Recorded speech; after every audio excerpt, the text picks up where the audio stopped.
Welcome to Talking Heads on USA Global TV, starring the one and only wonderful Dr. JACALYN. It's a prestigious place where world-class influencers and experts meet, and where you'll find the most trusted advisors and coaches for all things in life and business. Visit usaglobaltv.com to sign up for our newsletter, get the value you need, and be first in line to learn about events and giveaways and other valuable content. Connect with us. Email Dr. JACALYN at usaglobaltv.com to talk about how you can become part of USA Global TV. That's USA Global TV, where the doctor is always in. Hello, everyone, and welcome to USA Global TV and Now Radio. That's right. As of last week, it's official. We are having our own radio platform in addition to the television platform. And for those of you wondering, no, I'm not changing all the branding. Okay, so let's one step at a time. I'm Dr. JACALYN KERBECK, and I'm thrilled to be here on the United Kitchens. This is a fabulous show, and every week we are delighted and entertained by our celebrity chef and certified nutritionist, RICKI McKenna. Let's bring her out. Hi, RICKI. Hi, Dr. JACALYN. How are you? I'm fantastic. How are you doing? I'm doing well. So far, so good. Excellent. I know you've got a full menu today that you're going to prepare. I'm pretty excited. We have a big holiday weekend coming up. So I'm excited. I'm going to spotlight you to tell us what you are whipping up today. All right. Thank you very much. I am RICKI McKenna, and I've been a certified nutritionist for at least 22 years. We're going on 23. And if I've learned nothing else in all that time from corporate clients, individual clients, families, and organizations, I have learned that everybody loves to eat. So that's what we're going to do. We're going to fix some food today that everybody really, really loves, even people who don't particularly like fish. It's another Fishy Friday. And it is also Shabbat and Erev Passover or Pesach. And so I want to wish everybody a healthy Pesach or Passover, as well as a happy Easter, which we will celebrate on Sunday. And it's also my daughter's birthday, so happy birthday thing. At any rate, we are going to do some interesting things this evening, morning, afternoon, wherever you are. We're going to prepare Flounder Provencal with Swiss chard and asparagus with almonds and cranberries. And we're going to do it in the reverse order that I just said, because we want the fish to be absolutely hot and beautiful and everything else ready to go around it. So we're going to do the fish last, so stick around because it's worth it. The first thing we're going to do is we're going to take a whole bunch of Swiss chard, and I've cut the stems off to most of it, but I've left some on so I can show you. This is red chard. Chard comes with stems and veins from white to red and purple. And so this is red chard, and I'm going to take the stems out. I'm trimming them by doing a kind of a V cut to get them out, and don't throw the stems away.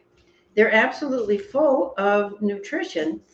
So I would take the stems and chop them up and use them like you would celery or any other vegetable like that. I've chopped them up and I've sauteed them and scrambled them with eggs and done a whole bunch of different things with these. They're great in soups. So do not throw them out. Save them in your refrigerator or even in your freezer. And the easiest way to prepare this, because we're going to chiffonade the leaves of the Swiss chard, which means we're going to cut them into little tiny ribbons. And the easiest way to do that is to take this and fold it. You fold it and roll it into like a roll.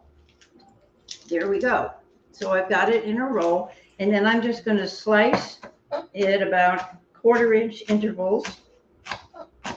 And so it does it really quickly. And I've got a pot on the range, which has about 1/4 inch of water in it and about a tablespoon of olive oil. So that's prepared because this is going to cook for a while. I'm going to take my second batch and roll that up and chiffonade it or slice it thinly. It really makes it a lot easier to do, especially when you're doing a lot of it. And it's pretty. So that's what you want. It will cook down and will quickly, but it's going to have to cook for, according to this recipe, in order to get the flavor blends of everything that we're putting in. Okay, so I have a bunch. And it's going right in the pot. I'm going to turn it on to high and get it started cooking. And the next thing that goes in is about a 1/4 cup of chopped cilantro. And I have taken the leaves off of most of the stems. You can use, when something calls for cilantro or something like this, like parsley, other little leaves, most of the time you can leave the small stems and just take the big stalky stems out.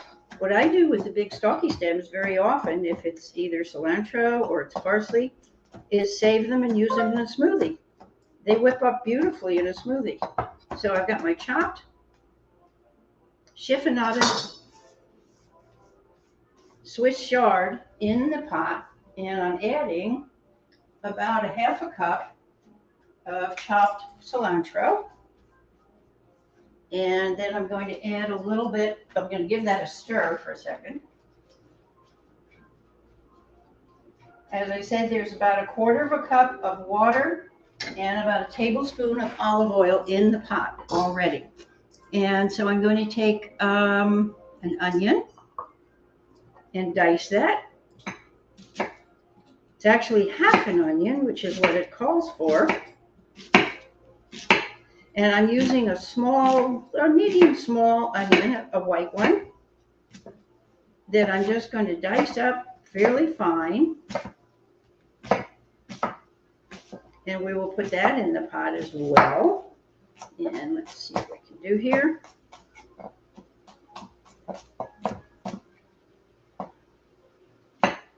And if you choose, you can do it a little less fine. You can do it a little chunkier if you like. But I like it chopped up pretty fine this way. And this I'm going to put into a smaller dish so I can get it over there without feeding the floor. And we're going to put that in the pot as well. So we've got the chard, the cilantro, the onion, olive oil. And for seasoning, here we go. I'm going to stir this all together. And the water has started to boil, because it does boil quickly since there's only 1/4 cup in there. So I'm going to turn it down now to low. And I'm going to add about a tablespoon, or a teaspoon of Hungarian paprika. And I don't have a teaspoon handy, so I'm using the top of my jar. If you don't have a jar that has the spice jar with the holes in it for sprinkling, use your top to measure. So give that a mix. Get that wonderful Hungarian paprika mixed up with the chard and the onions and the cilantro. And I'm going to cover my pot and make sure that it's down on just about low. And let that simmer for about 30 minutes. And yes, it will all simmer down and melt or wilt very quickly, but that's what you want, because you want the flavors to blend for all of that. All right, now our next side is going to be asparagus. That's the asparagus, and we've got about a medium-sized asparagus bunch here, which I've already washed, of course. And normally I would crack the bottoms. You see where it comes off? That's usually the point where the tender spot part of the stalk starts. But today, for expediency, I'm just going to take about 1 inch off the bottom of all of these, and we'll remove those to the disposal. So now I have this wonderful bunch of beautiful asparagus. And I'm going to take them over to my pan and add, I've already added about a tablespoon and a half of olive oil. So I'm going to turn that on, and I'll let you see what we do here. First of all, we're going to let the asparagus wait for a minute. And the first thing I'm going to do is chop up some garlic. We can mince it with a garlic press, or just quickly mince it however you like with a knife, which is really what I prefer. I like to cut because then you get the whole piece of garlic instead of leaving half of the shell or the skin of it. So we have about a teaspoon, which is good. I'm going to put that in my olive oil and let that start to brown. And I'm going to take a red onion. Nope, I'm not. Actually, I'm going to take some dried cranberries. I've got about 1/4 cup of dried cranberries, which are actually, they're called craisins, and sometimes you can find them with 50% less sugar added, which is really nice because you'll get plenty of sugar from this, and the sweetness from these is great. So I'm going to put those in with my garlic. And now it calls for slivered or chopped almonds. And since the almonds have salt, you can use raw almonds, or you can use a warmed or baked almond that is salted. It's already prepared.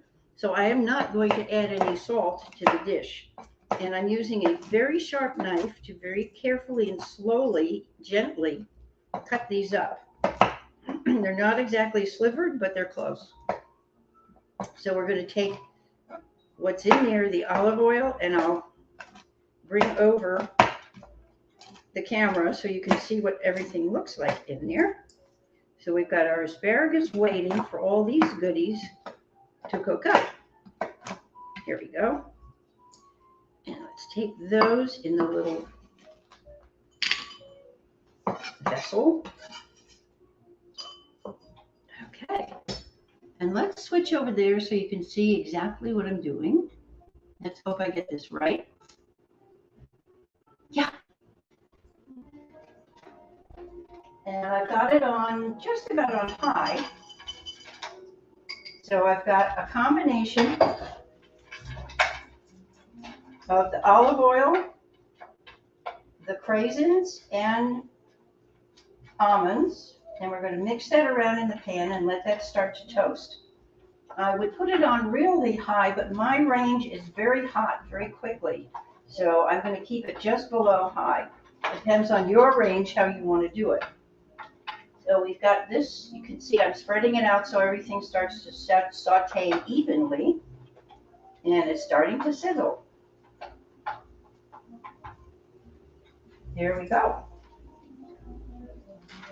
And in the meantime, we're going to take our orange slices that actually go in with the fish sauce, and I'm going to cut those up a little bit. I took a fresh orange, beautiful California orange, and I'm going to cut it into bite-sized pieces because it's going to go in and make part of the sauce for the fish.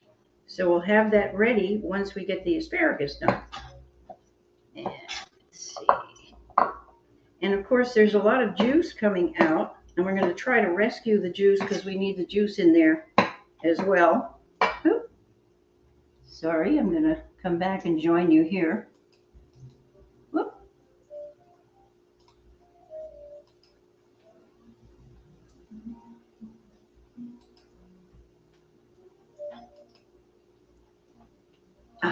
Okay. I need an engineer, Dr. JACALYN.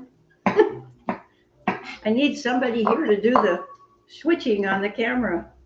I wish I could help you, but I'm far away. Oh, well.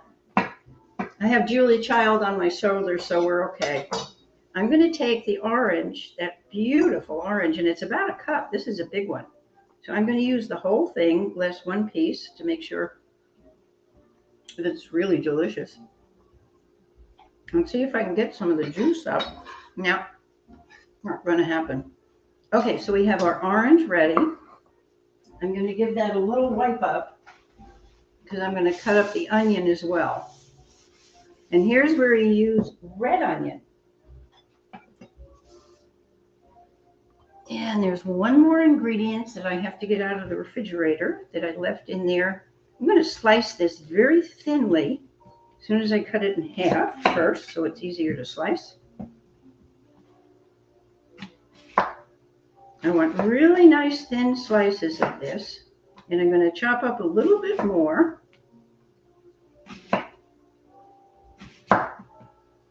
And red onion, of course, has a totally different flavor from the white. And I've always used white onions in making my fish, but this was an interesting recipe, and we made it yesterday. And I have to tell you, for somebody who really doesn't like fish, my sweetheart ate the whole thing without a complaint and actually said, gee, this is good. And before we burn our goodies here, I'm going to give it a little shift around and turn my pan on just for a second. Okay, and we're going to put the asparagus right in here. And the reason I'm using a big pan besides for the fish is because I want the asparagus to touch the pan.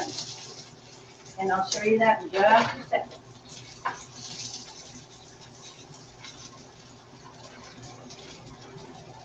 And you'll be able to see how the asparagus actually change color from light green to dark green. They're really pretty.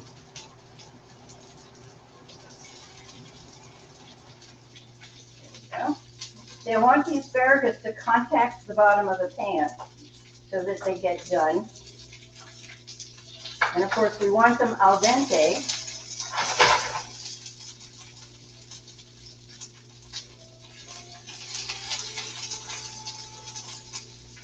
And I've turned it down to low actually because this will retain the heat. And let's finish slicing up our onion. It does make a lot of noise, doesn't it? Okay, we'll just let that change color while we finish these. Nope.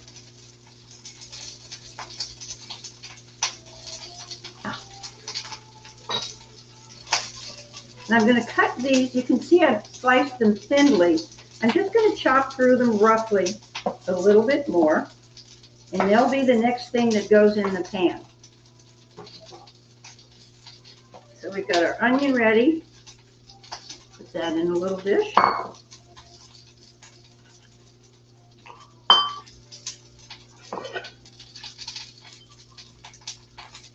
In the meantime, I'm going to give the chard a little stir.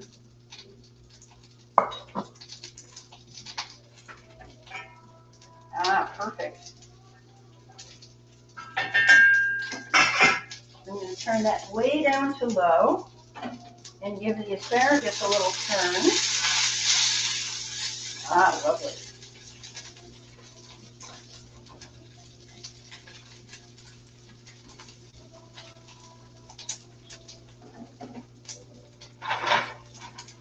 All right. We've got plenty of onion there, and we also have the other part of the sauce is fire roasted diced tomatoes, which I have drained, and we're going to do another couple of cloves of garlic, and then we're going to add some Kalamata olives. And that's where a lot of your flavor comes in, and frankly, the recipe asks if you want to put salt and pepper in, but I find that between the tomatoes, which are actually low sodium, and the Kalamata olives, there's plenty of salt in there. So the only other spice that I'm going to add is pepper. We'll add some fresh pepper. All right, we've got our garlic ready and our tomatoes. And you'll excuse me for 2 seconds while I grab out the olives. You can get Kalamatas at your olive bar, or you can buy them in a jar.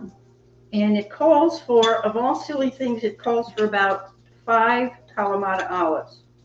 And I found, and I thought I was quite fortunate, a jar full of already pitted and sliced olives. So I've got maybe not quite a quarter of a cup, but since I like them, I'm going to take a couple more. And this is where intuitive cooking comes in. If you prefer a little more or a little less of something, then that's how you do the recipe. So I'm going to also slice these up a little bit more. They're sliced in half, and it's so nice not to have to pit them. There we go. So here's our ingredients for the sauce for the fish, and the asparagus are just about done. Oh yes. Let's get a plate. Let me show you what's going on over there. Actually, I think I'll bring them here, and that'll be easier to see.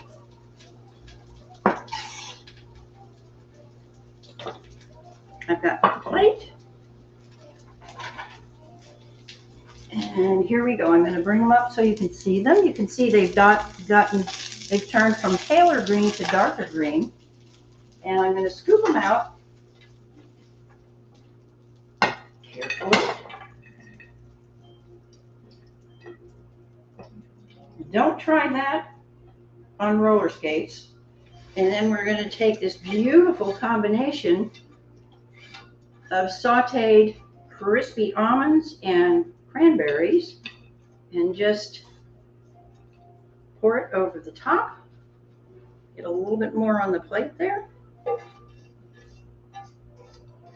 And I'm going to leave the pan as it is. I'm not going to wipe it out from all the wonderful flavors that are in there. And we're going to go ahead and add a little more olive oil to it.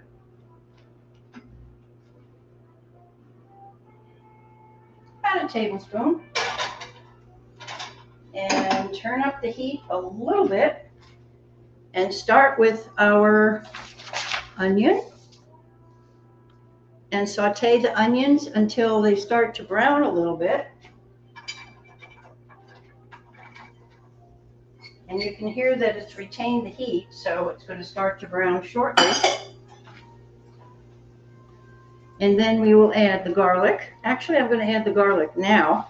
How are we doing on time, Dr. Jacqueline? I guess we're doing okay. We have about 22 minutes left. Perfect. Wonderful. Okay. Let's give this a little saute around the pan. I've got it up in my range again. It depends on your range. It's on medium-high. It's more toward the high for sauteing. And we'll give you a picture of that in just a second.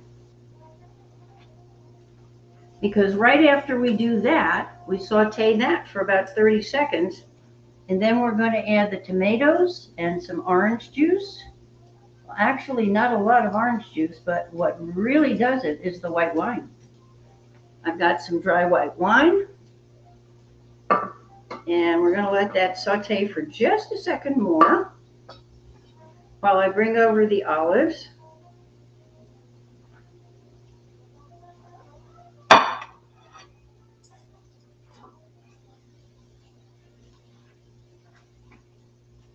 You can see I'm going to scatter them.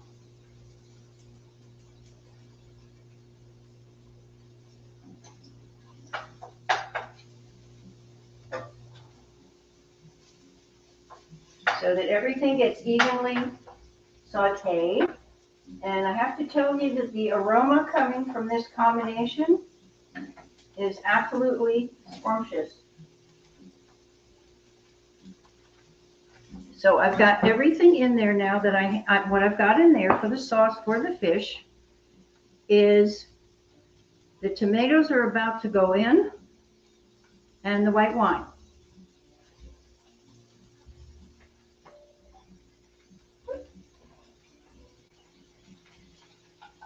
And again, they're fire roasted. You can get the fire roasted in your grocery store.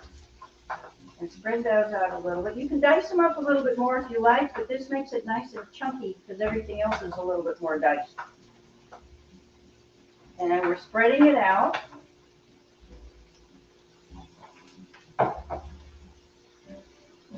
And I'm going to let that cook for just a second.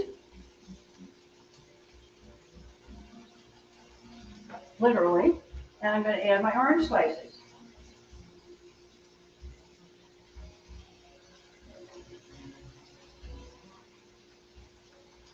Doesn't that look pretty? Yes, it does. It's a festive display for the eyes. It's just like the Mediterranean, full of color. Beautiful. Interesting combination of flavors if you think about it, because the orange juice is going to be sweet, the wine is dry, and then we're going to put the fish right on top of everything here. I'm going to turn it up just a little bit more and add my white wine. And you'll see it stops the cooking for a second. And I want you to see the pretty flounder that we have. We have 2 pieces of beautiful fresh flounder. And I want you to note the size of the flounder on the plate, because watch what happens when it gets cooked, which will only take a few minutes. We're going to let this simmer down for a little bit and let the sauce reduce just a bit. And get my pepper ready. You can see that it's starting to simmer.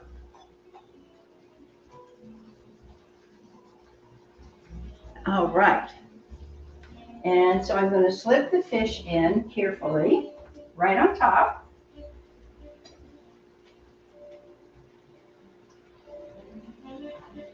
And then I'm going to cover it. And this is what I love. Whoops, wait a minute.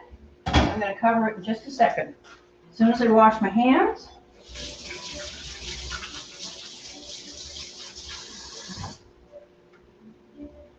as Simon once commented, dirty paws, messy paws, messy paws. And put some pepper on top.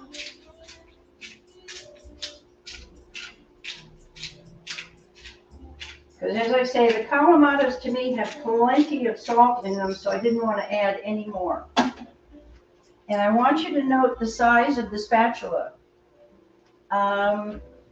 I did have another one. Let me show you something, because if you don't have a large enough spatula, picking up a piece of fish like this is going to be very messy. So make sure you have a big one. This is about almost 5 inches long. And they're usually at your neighborhood grocers. I'm going to turn it down just to medium and cover it so you can watch the fish and it will become opaque. Okay, and here we are again. I hope. Okay, engineer help. Well, there I am. Go. Okay, I know how to cook. I'm not too good with the other stuff. I want you to see how pretty this plate of asparagus looks. It is pretty. I'll be Ooh. serving it with either something like, well, prettier than this actually. You can use tongs to serve it, or you can use a couple of forks, however you want to do it. And it was funny because yesterday one of my viewers on Ricky's Kitchen was, she's European. And I said to her, is it true that asparagus are one of the few foods, besides bread, that no matter where you go in the world or wherever, you are permitted to eat with your fingers? And she said, yes. So it's very interesting. And of course, we talked about the fact that it should be al dente. Otherwise, when you pick it up, it goes. And let's see if I did that right. Well, pretty much, but otherwise you end up eating like this, which as far as I'm concerned is fine. But we're going to leave it really pretty there. And it is al dente, by the way. That was just a little skinny one. So, does anybody have any comments or question at this point? We've used the Kalamata olives, and as I said, you can buy them already sliced and pitted, which is wonderful. Now, when I serve the fish, you're going to see something really pretty. I'm going to get another plate that doesn't have raw fish on it, because our fish only takes about 5 to 7 minutes to cook. And we're almost there. And if you take a look at the fish now, you'll see what I was talking about. I wanted you to make sure of the size. It's almost done. That's the nice thing about flounder. It cooks so very quickly. Can you notice that it shrunk? Yes, I can see that. Yep. So it's got all the flavors now are concentrated, and it's just about ready to come out because you do not want to overcook it. So I'll take my plate. Actually, I'll take 2 plates because someone I know is probably coming down the stairs from his office shortly. I think I'll give that just another couple of seconds. It just looks so pretty. I don't want to take it out. It looks so pretty together. And I'll take it out and plate it just shortly. In the meantime, we will check on the chard, which is done. Oh, yeah.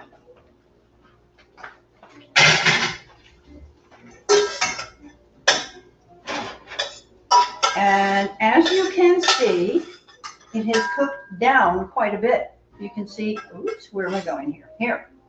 You can see that it's cooked down. It's almost like creamed spinach, that kind of a texture, but the flavor is incredible. And you take some of this with my slotted spoon and plate it. It's also extremely good for you. Swiss chard and the onion combination. And Swiss chard is one of those greeny vegetables that's in the superfood category. Here we go.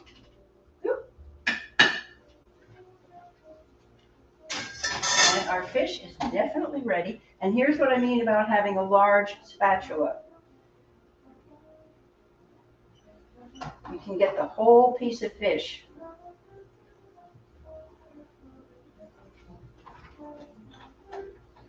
I'm going to reduce the sauce a little bit more, so I've left it on there. I'm going to take the fish out because it is finished. Looks very yummy and pretty. Oh, isn't it pretty? Yep. Okay, now I'm going to let you see just a little bit more. You can see it's bubbling. And I'm just going to mix it around a little bit more and turn it off and let it sit here for just a second. Because all those wonderful flavors, the roasted tomatoes, the fire roasted tomatoes, which is different. They're roasted over an open fire, so they're kind of singed a little bit. And the orange, the garlic, and the red onion are absolutely superb. I'm going to take my slotted spoon one more time.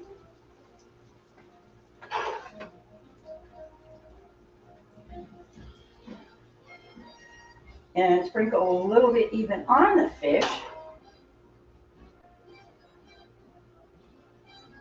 I'll just move it over a teensy bit. And there we have it. And we'll just make room for the asparagus on one side as soon as I get the rest of this out. This one's a little bit bigger fillet, so you have to move him over a little bit.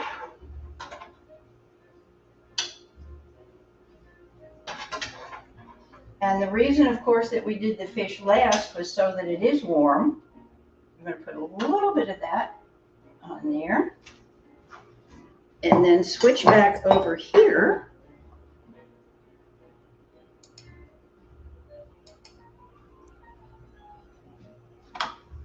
Hi again.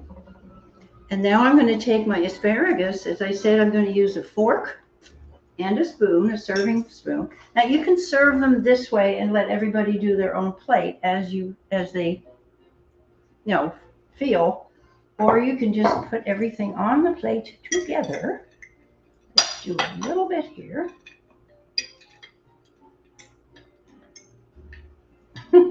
They are slippery.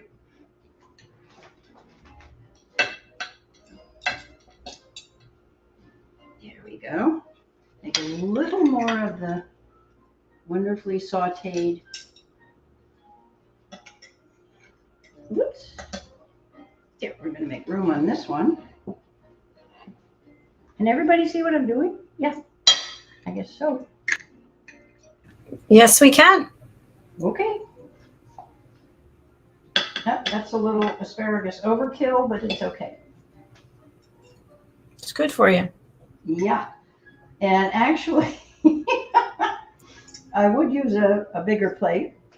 I do have, if you have something like an oval shaped plate, this would be the time to use it. Anytime you do something with a vegetable that's long and thin and it takes up space. There we go. That's a really loaded, absolutely beautiful plate. And it smells divine. It smells stunning.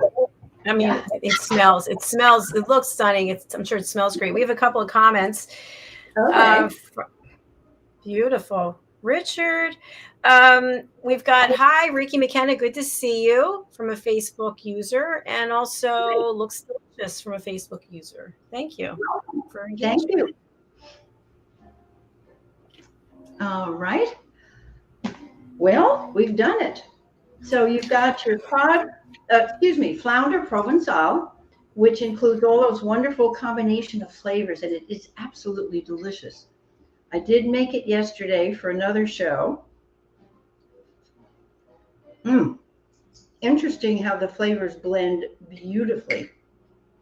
And there's just enough juice to make it really soft, tasty, absolutely delicious.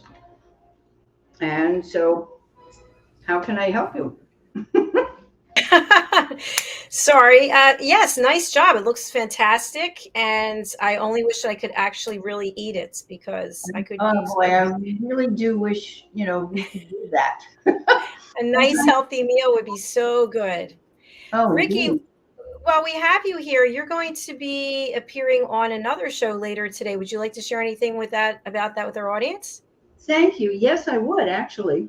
We're going to be talking about antioxidants and anti-inflammatory foods.